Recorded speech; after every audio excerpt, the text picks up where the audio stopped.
Antacid and anti flatulent.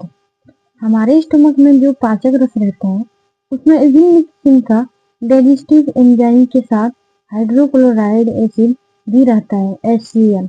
ये सब एक साथ मिलकर खाना को डाइजेशन में मदद करता है।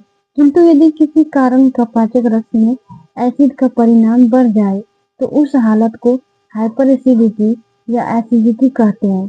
एसिडिटी होने पर तकलीफ के रूप में गला में जलन, छाती में जलन, खट्टा डकार होता है, ठीक से डाइजेशन नहीं होता है, ठीक से भूख नहीं लगता है, ज्यादा देर तक पेट भारी लगता है, पेट में गैस या फ्लैटुलेंट होता है। पेट का यह सब तकलीफ को डिस्पेप्सिया कहते हैं।